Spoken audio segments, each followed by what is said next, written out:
In this video, we'll be reviewing the basics of visual processing. You'll learn about light waves, the perception of color, the basic anatomy of the visual system, and the functions of each structure in visual processing.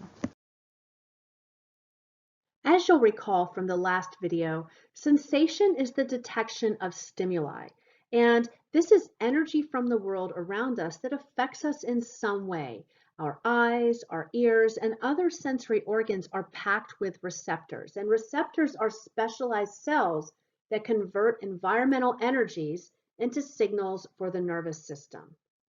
What we call light is part of the electromagnetic spectrum. Light is visible only because our receptors respond to wavelengths of a particular frequency.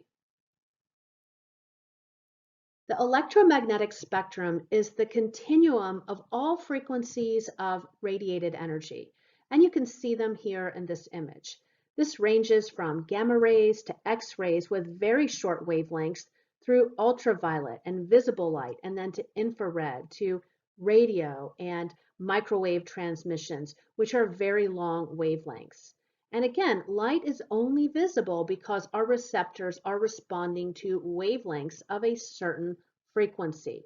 And so you can see here that we respond to wavelengths that range from about 380 to 740 nanometers. If we had different receptors, we would see a different range of wavelengths. Can you imagine being able to see radio waves or ultraviolet waves? Well, many insects and birds actually can see frequencies or light waves that we cannot. They can see ultraviolet wavelengths that are obviously beyond our ability to see. If you'll take a look at this image, you'll see at the very bottom a very small segment of the visible light spectrum, and you can see how small this is in contrast to the rest of the energy that's on this spectrum. So there's a lot that we cannot detect, but it's this small amount ranging from 380 to 740 nanometers that we are able to detect. And that's what allows us to see all of the colors around us, to see the leaves on the tree, to see the colors of different flowers, to see the sunset or anything that we're looking at. It's just this small portion of this electromagnetic spectrum that we're detecting that is providing us with this ability. Of course, that's only part of the story. We're going to be taking a look at the overall process of vision.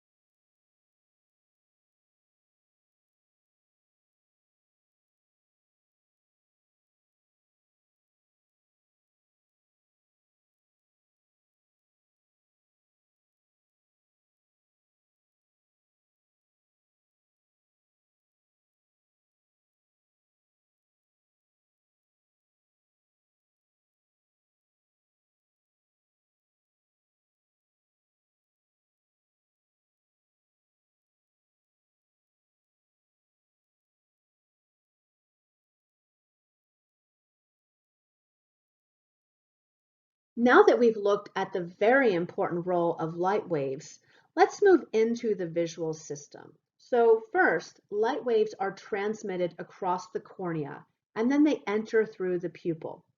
You'll see the pupil and the cornea here in this image. Now, as most of you probably know, when it's dark, your pupil gets larger, and this is because the pupil is letting more light in. And when it's bright, your pupil is going to get smaller, and this is because it's regulating that amount of light that's coming into your eye. You also probably remember from an earlier module when you learned about the brain and the sympathetic nervous system that our fight or flight response results in a dilation of our pupils. In other words, our pupils get larger, and this is because we are then having more light coming into our eyes so we can see better. So it's preparing us to fight or to flee. Our body's doing this. as we experience a stressor or some type of threat in our environment. So the pupil size is controlled by muscles that are connected by the iris. And the iris is the colored part of the eye. The light then crosses the lens and it's focused on the fovea, which is part of the retina. Now, I just want to add an interesting piece of information here, and this is related to human development, but it's also related to our discussion on vision. As people get older, their lens becomes less flexible. And so now that you know that the lens focuses light onto the fovea, and you'll see in a moment that the fovea contains photoreceptors, you can imagine if a lens is less flexible, it's not going to do as good of a job at focusing light on the retina or on the fovea. So as people get older and their lens becomes less flexible, they're not able to see as well, especially objects that are very close. And so you might find that people, as they get into their 40s, they're needing to hold a book or a menu a bit far away from their eyes. And this is a very natural process that happens as people get older. And it's again because of that lens becoming less flexible. And this is where people may need to get reading glasses. So the fovea, which is part of the retina, contains photoreceptors. And if you look at this image, you'll see the fovea, you'll see the retina, and the photoreceptors are connected to retinal ganglion cells. And axons from these cells then exit through the back of the eye where they form the optic nerve. So let's stop here for a moment. Photoreceptors. These are visual receptor cells, okay? And when we think about vision, we need to remember that this is a sensory process, and it's going to involve something you learned about in the previous video. It's going to involve transduction. This is the conversion of stimulus energy into nerve impulses, and that's what's happening here. We're having the conversion of that energy into nerve impulses. You see the word axon, for example, and you should be reminded of neurons. You learned about that in an earlier module. So axons, again, from these cells, they exit through the back of the eye where they form the optic nerve. Now let me ask you, think to yourself for a moment, where do you think in the brain this information goes? Which particular lobe of the brain did you learn about in an earlier module that plays a significant role in visual processing? Was it the frontal lobe, temporal lobe, parietal lobe, or occipital lobe? It's the occipital lobe. And so when we think about visual processing, it is not something that's just taking place in our eyes. It's taking place to a significant degree in our brain and is due to a large degree to the optic nerve. So all of these parts of the visual system play a very important role in visual processing. And any problem along the way, whether it be in the eye, on the optic nerve, maybe a tumor, for example, or something that's gone awry in the occipital lobe, perhaps a stroke or a tumor or some sort of injury, then we're going to see visual processing being affected. So the optic nerve is then carrying the visual information to the brain. You'll notice as you look at this image that at the back of the eye, again, is the retina containing those photoreceptor cells. And you'll notice that there is a very small area where there is an absence of the retina. And this is right as you look towards the center back of the eye where the optic nerve is. And this is what we would call our blind spot. And this is where there's a point of no receptors. This is where information exits the eye and where we cannot respond to visual information. What I would like for you to do while you're watching this video is after I share this with you, I'd like for you to pause and I'd like for you to try what I'm about to tell you at home or wherever you are as you're watching this video.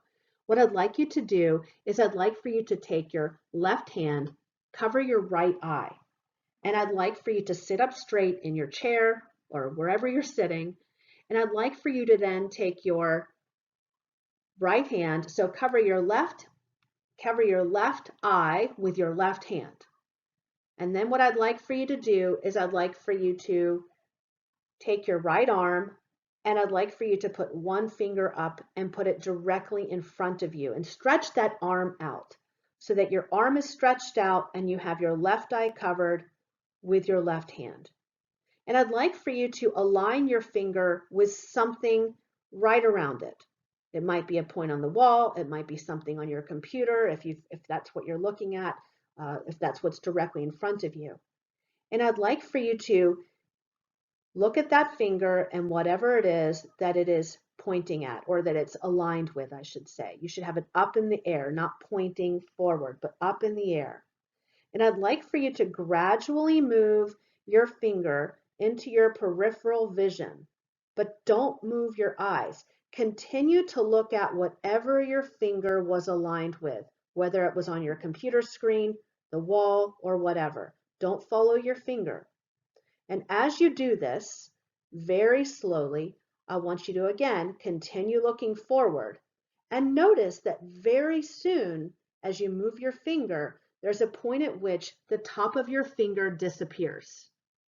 You could do the same thing by covering your right eye and pointing out with your left hand. You'd find the exact same thing happens. It's about somewhere like 7 to 10 degrees out from whatever your finger was aligned with, where you're going to see that your finger disappears. And the reason that this happens is because of your blind spot.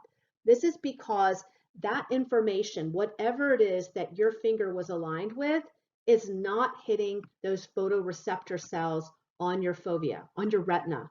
And so it's not picking up that information. But if you'll notice when you look at the world around you, you never notice your blind spot. You're not walking down the steps at your house and falling down because you suddenly found that one of the steps was in your blind spot. If you're at school and you're walking down the hall, you're not asking your friend to move out of your blind spot. You don't, because your brain is filling in those missing pieces. And I think that this is a great example of the difference between sensation and perception. Our sensory receptors are picking up on all of this. They're not missing anything. But your brain is filling in missing pieces because of perception. It's organizing your world. It's giving more meaning than what might actually be there. So if you have a moment, go ahead and pause your video and try that, or try that later. But it is very interesting for you to see that and be able to think about the difference between sensation and perception. So again, our light waves are entering the eye through the pupil, that tiny opening behind the cornea.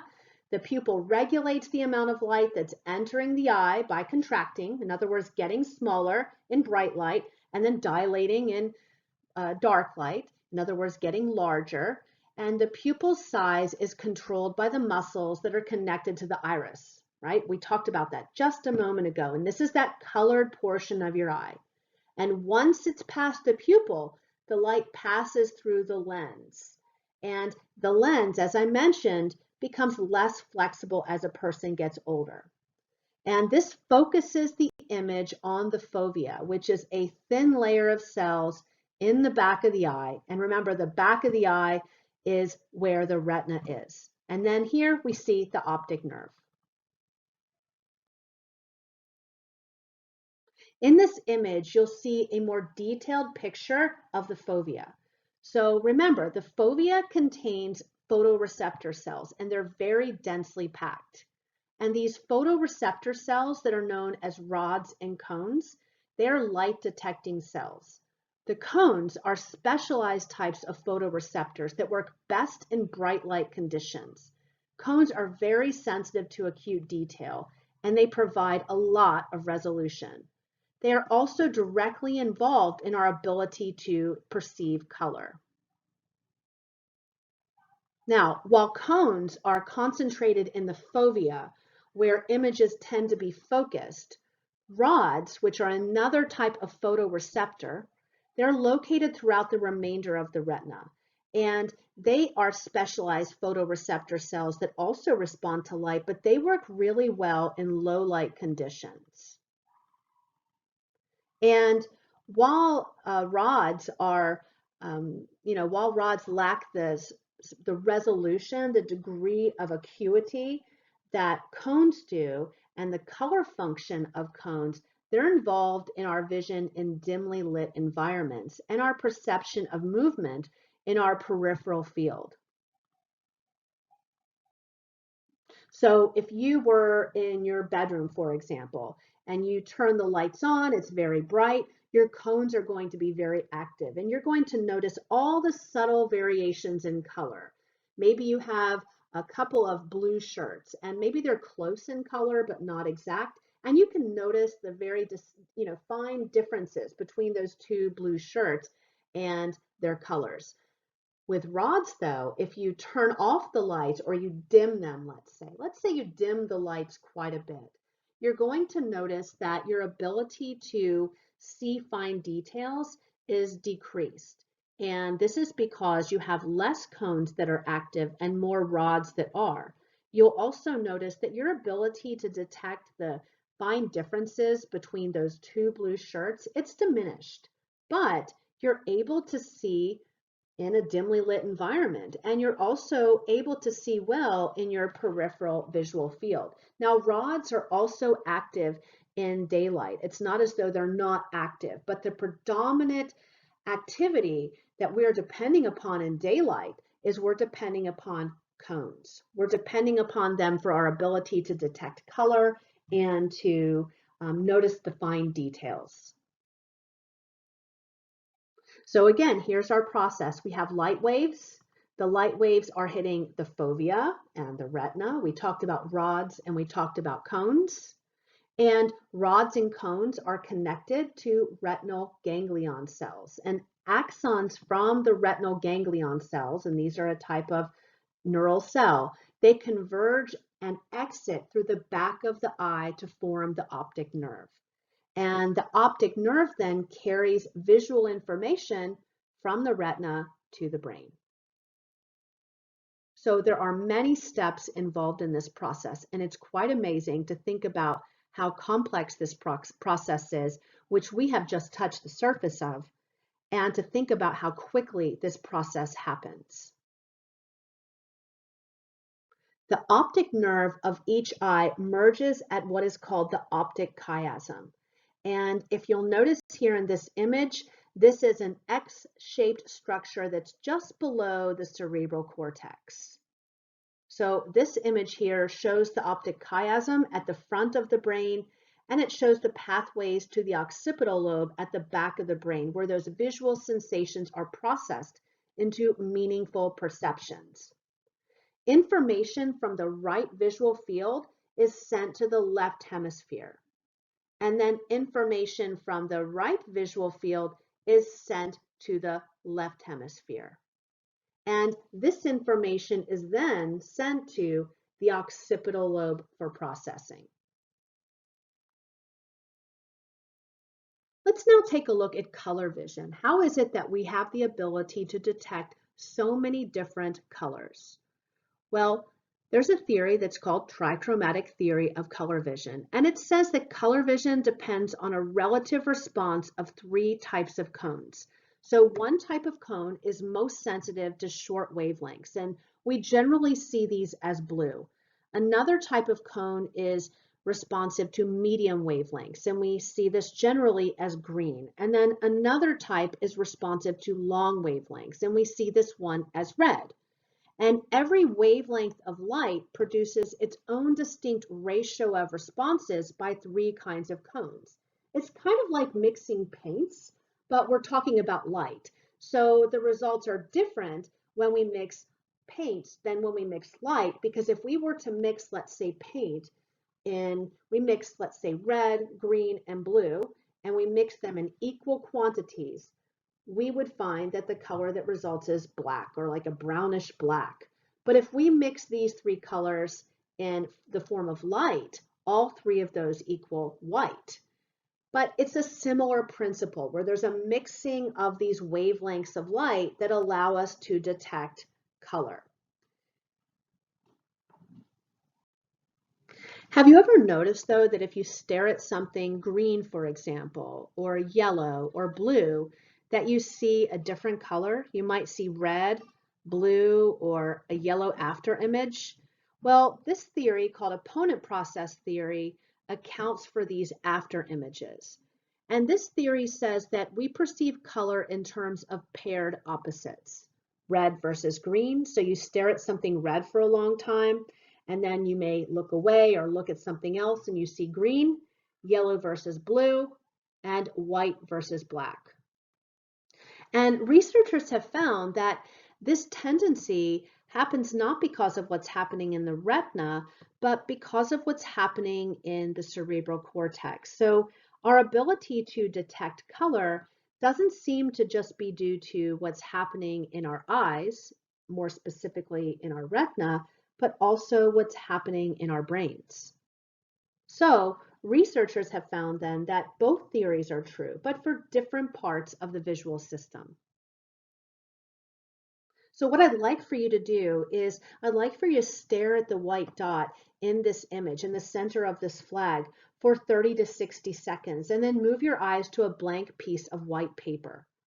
And so you'll need to pause the video to do this, and then reflect on to yourself, what do you see? After you do this, you're going to note that the color pairings of the opponent process theory lead to a negative after image. And an after image is a continuation of a visual sensation after the removal of the stimulus. And this is happening and can be explained by opponent process theory. And this is happening in our brains. It's not happening in our retina. In this video, we reviewed the basics of visual processing. You learned about light waves, the perception of color, the basic anatomy of the visual system, and the functions of each structure in visual processing.